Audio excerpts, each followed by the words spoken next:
எல்லோரும் பிரேக்ஃபாஸ்ட் சாப்பிட்டுக் கொண்டிருக்க தீரஜும் அம்பிகாவும் சர்வாவை கிண்டல் செய்து கொண்டிருந்தார்கள். ஆனால் நீண்ட நேரம் அமைதியாக இருந்த வேதிகா சர்வாவை பார்த்து அவளுக்கு டிவோர்ஸ் வேண்டும் என்று சொன்னாள். இதைக் கேட்டு அனைவரும் திகைத்துப் போனார்கள். சர்வாவும் மிகவும் அதிர்ச்சி அடைந்தான். ஒரு கணம் அவனால் தனது காதுகளை நம்பவே முடியவில்லை. அதனால் அவன் வேதிகாவை பார்த்து, "நீ என்ன சொன்ன?" என்று கேட்டான். வேதிகா அவனை புறக்கணித்துவிட்டு நேரடியாக அதியமானை பார்த்து, "தாத்தா, நான் என்ன டிசிஷன் வேணும்னாலும் எடுத்துக்கலான்னு சொன்னீங்கல்ல, சோ நான் சர்வாவை டிவோர்ஸ் பண்ணலான்னு முடிவு பண்ணிட்டேன். நீங்க இதை அக்செப்ட் பண்ணுவீங்கன்னு நம்புறேன்" என்றாள். சர்வா மீண்டும் வேதிகாவை பார்த்து, "வேதிகா, நீ என்ன பண்ணிக்கிட்டு இருக்க?" என்று கேட்டான்.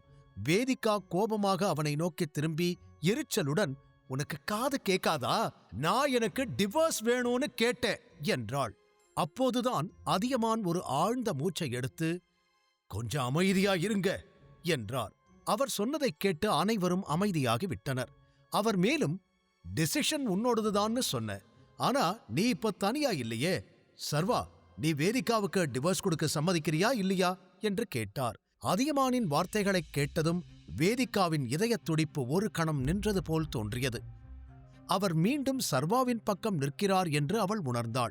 அதனால் அவள் தன்னை பாதுகாத்துக் கொள்ள, "தாத்தா, இந்த விஷயத்துல நான் சுயமா முடிவெடுக்க முடியும்னு சொன்னீங்க" என்றாள். அதற்கு அதியமான், "இல்ல, இந்த விஷயத்துல சர்வா சம்மதிச்சா மட்டும்தான் நானும் சம்மதிப்பேன். இந்த முடிவுல உனக்கு எந்த அளவுக்கு ரைட்ஸ் இருக்குதோ அதே அளவு ரைட்ஸ் சர்வாவுக்கு இருக்குது" என்றார். அதைக் கேட்டு வேதிகா கோபமாக அதியமானை பார்த்தாள். அம்பிகா இன்னும் அவர்களை பார்த்துக் கொண்டிருந்தாள். மறுபுறம் தீரஜ் தனக்குள் சிரித்துக் கொண்டிருந்தான். சர்வா இப்போது இந்த முடிவில் எந்த முடிவையும் சொல்லவில்லை என்றால் குறைந்தபட்சம் அவன் பிரவீனோடு சேர்ந்து வேதிகாவை டிவோர்ஸ் வாங்க சமாதானப்படுத்தி இருந்தான். இதற்கிடையில் சர்வா உறுதியுடன் அதியமானை பார்த்து, "எனக்கு டிவோர்ஸ் வேண்டாம். என்னால இதுக்கு எஸ் சொல்ல முடியாது. சாரி" என்றான். அதைக் கேட்ட வேதிகா உடனே, "உனக்கென்ன பைத்தியமா? ஏன் என்னோட வாழ்க்கையை இப்படி நாசமாக்கணும்னு நீ இவ்வளவு ஆசைப்படுற?" என்று அவனை பார்த்து கோபமாக கத்தினாள்.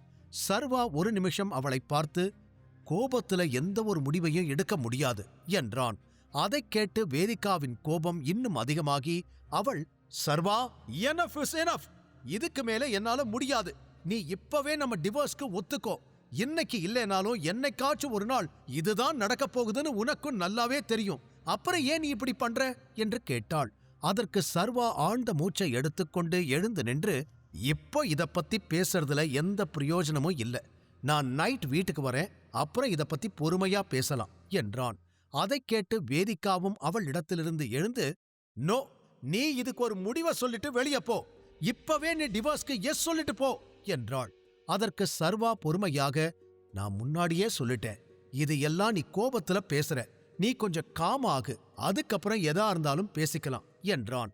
சர்வா அவன் சொல்ல வேண்டியதை சொல்லிவிட்டு வேதிகா வேறு எதுவும் சொல்வதற்குள் அங்கிருந்து வெளியேறினான். "சர்வா, வெயிட்!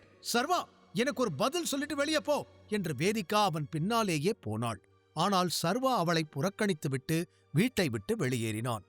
அதை பார்த்து அம்பிகா, "இந்த சர்வா இவ்ளோ திமிரா நடந்துக்குவான்னு நான் நினைக்கவே இல்லை. என்னோட பொண்ணை போய் இப்படி கெஞ்ச வைக்கிறான். ஒருவேளை நம்ம வீட்டை விட்டுட்டு வெளியே போனா பழையபடி ரோட்ல பிச்சைதான் எடுக்கணும்னு என்னோட பொண்ணுக்கு டிவோர்ஸ் தரமாட்டேன்னு சொல்றானோ" என்றாள். அதைக் கேட்ட அதியமான் ஒரு நிமிஷம் அவளை பார்த்துவிட்டு பிறகு அமைதியாக இருக்க சைகை செய்தார். பிறகு வேதிகா பக்கம் திரும்பி, "வேதிகா, உனக்கு டிவோர்ஸ் வேணும்னா நீ அதை பத்தி சர்வா கிட்ட பேசு. அவன் சம்மதிக்கலேனா நானும் சம்மதிக்க மாட்டேன்" என்றார். இதையெல்லாம் கேட்டு வேதிகா ரொம்பவும் கலங்கினாள். வேதிகா டிவோர்ஸ் கேட்டதற்கு அதியமான் கோபப்படாததை நினைத்து சந்தோஷப்படுவதா இல்லை சர்வாவின் பதிலை கேட்டு வருத்தப்படுவதா என்று அவளுக்கு புரியவில்லை.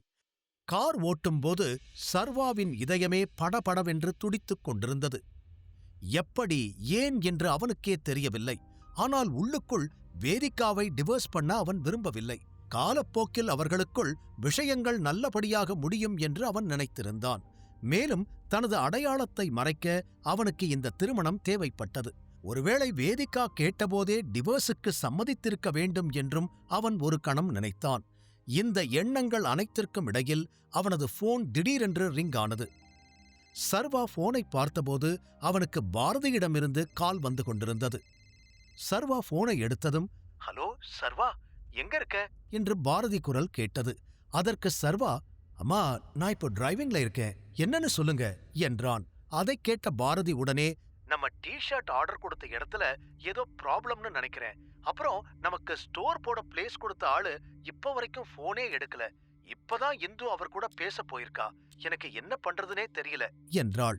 அப்போது பாரதியின் குரலில் கவலை இருப்பதை சர்வா உணர்ந்தான். அவன் ஒரு ஆழ்ந்த மூச்சை எடுத்து புன்னகையுடன், அம்மா, கொஞ்சம் அமைதியா இருங்க, ஒன்னும் ஆகாது, நான் அங்கதான் வந்துகிட்டு இருக்கேன், அது வரைக்கும் நீங்க கொஞ்சம் ரெஸ்ட் எடுங்க, நீங்க கவலைப்படுற அளவுக்கு அதெல்லாம் பெரிய பிரச்சனை இல்லை என்றான். அதை கேட்டு பாரதி சிரித்துக் கொண்டே, ஓ அப்படியா, இந்த மாதிரி எல்லாம் நான் ஃபர்ஸ்ட் டைம் பாக்குறேனா, அதுதான் என்ன பண்றதுன்னு ஒன்னும் புரியல. இந்த கம்பெனியும் கிரீமும் ஒரு நாள் ரெடி ஆகிய சேலுக்கு வரும்னு நான் நினைச்சதே இல்லையா, அதான் கொஞ்சம் உணர்ச்சி வசப்படுறேன் என்றார். அதற்கு சர்வா, நீங்க இனி எதுக்கும் கவலைப்படாதீங்க, நம்மளோட கிரீம் பெரிய ஹிட்டாக போகுது, நான் ஆன் த வேல தான் இருக்கேன், வர வழியில சாப்பிட ஏதாவது வாங்கிட்டு உடனே வந்துடுறேன் என்றான். அதை கேட்ட பாரதி, கொஞ்சம் பொறு, நீ எதுக்கு வெளியில இருந்து டிஃபன் வாங்கிட்டு வர போற, இங்கேயே நிறைய பிரேக்ஃபாஸ்ட் இருக்குது என்றாள். அதற்கு சர்வா உடனே, பிரேக்ஃபாஸ்ட் இருக்கா, எப்படி, நீங்க இன்னும் வீட்ல தான் இருக்கீங்களா என்று கேட்டான். சர்வாவின் கேள்விக்கு பாரதி மீண்டும் சிரித்துவிட்டு, இல்ல, நான் ஒர்க்ல தான் இருக்கேன், நான் ஏற்கனவே நம்மளோட எல்லா ஸ்டாஃப்களுக்கும் பிரேக்ஃபாஸ்ட் அரேஞ்ச் பண்ணிட்டேன், இப்ப எல்லாரும் சாப்பிட்டுட்டு தான் இருக்காங்க என்றாள். அதை கேட்ட சர்வா சிரித்துக் கொண்டே, ஓ அப்படின்னா எது நல்லா இருக்குதோ அதை எனக்காக எடுத்து வச்சிருங்க, நான் உடனே வந்துடுறேன் என்றான். அதற்கு பாரதி கேலி செய்து, நல்லா இருக்கிறது தான் ரொம்ப சீக்கிரமா முடிய போகுது, நீ எவ்வளவு சீக்கிரம் வரியோ அவ்வளவு சீக்கிரம் உனக்கு பிடிச்சதை எடுத்துக்கலாம் என்றாள். அதை சொல்லிவிட்டு அவள் போனை வைத்தாள். சர்வாவிடம் பேசிய பிறகு அவளுடைய மனநிலை கொஞ்சம் மேம்பட்டிருந்தது. இதற்கிடையில் வேதிகா உண்மையிலேயே அவனிடமிருந்து விவாகரத்து பெற விரும்பினால் அவளை தடுப்பது சரியில்லை என்று நினைத்த சர்வா அவன் மனதில், என்னோட அடையாளத்தை விட வேதிகாவோட ஃப்ரீடம் அவளுக்கு ரொம்ப இம்பார்ட்டன்ட், என்னோட சுயநலத்துக்காக நான் அவளோட லைஃபை கெடுக்க முடியாது என்று நினைத்தான். இறுதியாக அவன் ஒரு முடிவை எடுத்துவிட்டு வீட்டிற்கு திரும்பிச் சென்றான். வீட்டிற்கு சென்று வேதிகாவிடம் பேசி அவள் கேட்டபடி அவளுக்கு டிவோர்ஸ் கொடுக்க அவன் தயாராக இருந்தான். எப்படி இருந்தாலும் வேதிகா அவனை ஒருபோதும் நம்பவில்லை. அதோடு அவர்கள் இருவருக்குள்ளும் எதுவும் ஒத்துப்போகவில்லை. அவனது அதிர்ஷ்டத்தால் இந்த திருமணம் அவன் தன் அடையாளத்தை மீண்டும் பெற உதவியது. அதுவே அவனுக்கு போதுமானதாக இருந்தது. இப்போது அவன் அதியமான் குடும்பத்தின் மருமகனா இல்லையா என்பது முக்கியமல்ல. தன் அடையாளத்தை மறைப்பது மட்டுமே ஒரு பெரிய விஷயமாக இருந்தால் அதற்கு வேறு ஏதாவது வழியை கண்டுபிடித்துக் கொள்ளலாம் என்று நினைத்தான். வேதிகா தன்னுடன் இருக்க வேண்டிய கட்டாயத்தில் இருப்பதாலும் தன்னை பிடிக்காமல் வாழ்நாள் முழுவதும் தன்னைத்தானே சபிக்கவும் அவன் விரும்பவில்லை. அத்தகைய சூழ்நிலையில் அவர்கள் இருவருக்கும் முன்னால் பிரச்சனைகள் மட்டுமே இருந்தன. அதற்கான தீர்வை கண்டுபிடிப்பது மேலும் ஒரு புதிய சிக்கலை உருவாக்கக்கூடும். இதையெல்லாம் நினைத்துக் கொண்டே சர்வா வீட்டின் பார்க்கிங் இடத்தில் தனது காரை நிறுத்தியபோது வேதிகா அவளது காரில் அமர்ந்திருப்பதைக் கண்டான். அவன் உடனடியாக அவன் காரிலிருந்து இறங்கி அவள் அருகில் சென்றான். சர்வா அருகில் வந்ததும் வேதிகா அவனை பார்த்து, என்னாச்சு உனக்கு, இப்ப என்ன வேணும் என்று கேட்டாள். அதைக் கேட்ட சர்வா, டிவோர்ஸ் என்றான். இதைக் கேட்டு வேதிகா ஆச்சரியப்பட்டாள். அவள் உடனே, என்ன என்று கேட்டாள். டிவோர்ஸ், உனக்கு காது கேட்காதா, இல்ல நான் என்ன சொன்னேன்னு உனக்கு புரியலையா? அப்போ இருந்து நீ இதைத்தானே கேட்டுக்கிட்டு இருக்க, அதான் நான் உனக்கு டிவோர்ஸ் கொடுக்கலான்னு முடிவு பண்ணிட்டேன் என்றான். அதைக் கேட்ட வேதிகா ஒரு கணம் அவனை பார்த்துவிட்டு தன் மகிழ்ச்சியை அடக்கிக் கொண்டு, நீ, தேங்க்யூ, நான் இதை இப்பவே தாத்தா கிட்ட சொல்லிடுறேன், ஆனா நீயும் அவரை பார்த்து இதை சொல்லிரு, அப்புறம் அவர் என்ன ஏதாவது தப்பா நினைச்சிருவாரு என்றாள். அதற்கு சர்வா எந்த உணர்ச்சியும் இல்லாமல் சம்மதத்துடன் சரி என்று தலையசைத்தான். சர்வா அவன் சொல்ல வேண்டியதை சொல்லிவிட்டு அவன் உடனடியாக அங்கிருந்து திரும்பிச் சென்றான். இந்த நேரத்தில் சர்வாவின் நடத்தை மிகவும் வித்தியாசமாக தெரிந்தது. ஆனால் அவள் அதைப் பற்றி அதிகம் கவலைப்படவில்லை. இப்போதைக்கு விரைவில் டிவோர்ஸ் வாங்குவது அவளுக்கு முக்கியம். சர்வா தனக்கு முன்பே டிவோர்ஸ் கேட்டால் அது வேதிகாவுக்கு அவமானமாக இருந்திருக்கும். மேலும் சர்வா அன்றிரவு அவனது செயல்களுக்காக வருத்தப்படவில்லை என்பதை வேதிகா கவனித்தாள். அந்த ரவுடிகளை சர்வாதான் அனுப்பினான் என்பதை தான் கண்டுபிடிக்க மாட்டோம் என்று அவன் நினைத்திருக்க வேண்டும் என்று வேதிகா நினைத்தாள். ஆனால் அது வேதிகாவுக்கு தெரியும். அந்த பொய்யை ஏற்றுக்கொண்டுதான் சர்வா அவளுக்கு டிவோர்ஸ் கொடுக்க ஒப்புக்கொண்டிருப்பான் என்று அவள் நினைத்தாள். அதையெல்லாம் நினைத்துக் கொண்டே வேதிகா அவள் காரில் ஏறி தனது ஆபீஸுக்குச் சென்றாள். ஆபீஸ் வந்ததும் முதலில் சித்ராவுக்கு கால் செய்து இந்த செய்தியை பகிர்ந்து கொள்ள விரும்பினாள். டிவோர்ஸ் பற்றி சித்ரா கேள்விப்பட்டு மகிழ்ச்சி அடைவாள் என்பது அவளுக்கு தெரியும். ஏனென்றால் ஆரம்பத்திலிருந்தே வேதிகாவை டிவோர்ஸ் வாங்கச் சொல்லி வற்புறுத்தியதே அவள்தான். ஆனால் அவள் வார்த்தைகள் சமீபத்தில் திடீரென்று மாறிவிட்டன.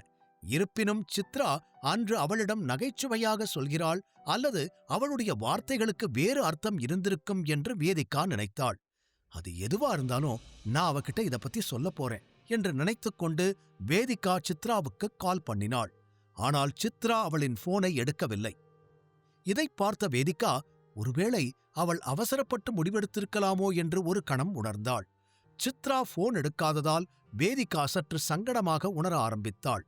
எனவே தன்னை திசை திருப்பிக் கொள்ள அவள் போனில் சோஷியல் மீடியா பக்கம் போனாள். வேதிகா ரீல்ஸ் பார்த்துக் கொண்டிருக்கும் போது ஒரு கிரீம் கம்பெனியின் விளம்பரத்தை பார்த்தாள். அந்த விளம்பரம் புரோட்டான் பப்ளிஷர்ஸ் வெளியிட்ட வித்யா ஸ்கின் கேருக்கானது. இருப்பினும் வேதிகா விளம்பரத்தை வெளியிட்ட நிறுவனத்தின் பெயரை பார்ப்பதற்கு முன்பே அவளுடைய கேபினின் கதவு திடீரென்று திறந்தது. தீரஜ் பதட்டத்துடன் உள்ளே வந்து வேதிகா என்றான். வேதிகா அவனை பார்த்து அதிர்ச்சி அடைந்து தனது போனை கீழே வைத்துவிட்டு என்னாச்சு என்று கேட்டாள். தீரஜ் உடனே மேகசினை பாத்தியா என்றான். அதைக் கேட்ட வேதிகா அவள் டேபிள் மேல் இருந்த மேகசினை எடுத்து பார்த்தாள். பின்னர் தீரஜை பார்த்து இந்த மேகசின்ல அப்படி என்ன இருக்குது என்று கேட்டாள். அதற்கு தீரஜ் ஒரு ஆழ்ந்த மூச்சை எடுத்து வேதிகாவின் முன்னே அந்த மேகசினை திறந்து அதன் பக்கங்களை புரட்டத் தொடங்கி, இத பார், புரோட்டான் பப்ளிஷர்ஸ் என்ன பண்ணிருக்காங்கன்னு. நாம அவங்க கூட கான்ட்ராக்ட் போட்டு வச்சிருக்கோம். ஆனா அவங்க நமக்கு முன்னாடி அந்த சர்வாவோட கம்பெனிக்கு ப்ரமோஷன் பண்ணிக்கிட்டு இருக்காங்க. நமக்கு எதுவுமே ஸ்டார்ட் பண்ணல என்றான். அதைக் கேட்ட வேதிகா உடனடியாக மேகசினை தன் கைகளில் எடுத்து கவனமாக பார்க்கத் தொடங்கினாள். அதை பார்த்ததும் அவள் முற்றிலும் அதிர்ச்சியடைந்து சர்வாவோட கம்பெனியா என்று கேட்டாள்.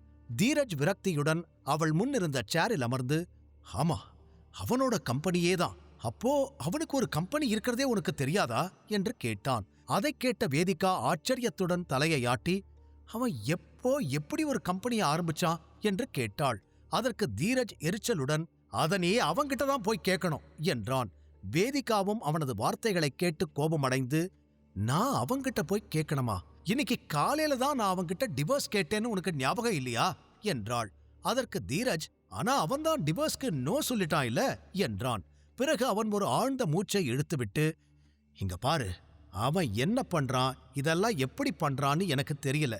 ஆனா இப்ப சர்வா ரொம்ப வித்தியாசமா தெரியறான். முன்னாடியெல்லாம் அவன் ரொம்ப பிடிவாதமா விசித்திரமா இருந்தான். ஆனா இப்போ ரொம்ப அமைதியா மாறிட்டான்.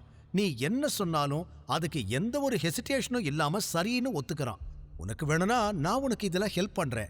அன்னைக்கு நைட் ஃபர்ஸ்ட் டைம் அவனை கூட்டிட்டு வந்த மாதிரி நான் மட்டும் அதை சொன்னா அவன் கண்டிப்பா உனக்கு டிவோர்ஸ் கொடுக்க ஒத்துக்குவான் என்றான். அதைக் கேட்டு வேதிகாவுக்கு தலை சுற்ற ஆரம்பித்தது. தீரஜ் சொன்னதை அவளால் ஜீரணிக்கவே முடியவில்லை. அவள் உடனே அவனை பார்த்து, நீ என்ன சொல்லிக்கிட்டு இருக்க? சர்வா ஏற்கனவே டிவோர்ஸ்க்கு ஒத்துக்கிட்டான். ஆனா நீ என்ன சொன்ன? ஃபர்ஸ்ட் டைம் நீ அவனை கூட்டிட்டு வந்த மாதிரியா? அதுக்கு என்ன அர்த்தம்? அப்புறம் அவன் சொந்தமா ஒரு கம்பெனியே ஸ்டார்ட் பண்ணிருக்கான். அதை பத்தி நீ என்கிட்ட ஒரு வார்த்தை கூட சொல்லவே இல்லை. தீரஜ், நீ என்கிட்ட இருந்து என்ன மறைக்கிற என்று கேட்டாள். தீரஜ் திடீரென்று தான் உளறிவிட்டதை உணர்ந்தான். ஃபர்ஸ்ட் டைம் என்று சொன்னபோது சர்வாவை தூக்கிச் சென்று ஹோட்டலில் வேதிகாவுடன் படுக்கையில் படுக்க வைத்ததைதான் அவன் அப்படிச் சொன்னான். இது வேதிகாவுக்கு தெரிந்தால் தீரஜின் இதுவரையிலான கடின உழைப்பு அனைத்தும் குப்பையில் போய்விடும். இருப்பினும் விவாகரத்து நடக்கவிருக்கும் நிலையில் அந்த இரவைப் பற்றிய முழு உண்மையையும் அல்லது குறைந்தபட்சம் பாதி உண்மையையாவது வேதிகாவிடம் சொல்ல முடியும் என்பதையும் தீரஜ் உணர்ந்தான். வேதிகாவின் கேள்விக்கு தீரஜ் உண்மையை சொல்வானா? சர்வாவிற்கும் வேதிகாவிற்கும் டிவோர்ஸ் நடக்குமா? முழு கதையையும் கேட்டு மகிழ பாக்கெட் FM ஏபி டவுன்லோட் செய்யுங்கள். லிங்க் டிஸ்கிரிப்ஷனில் கொடுக்கப்பட்டுள்ளது.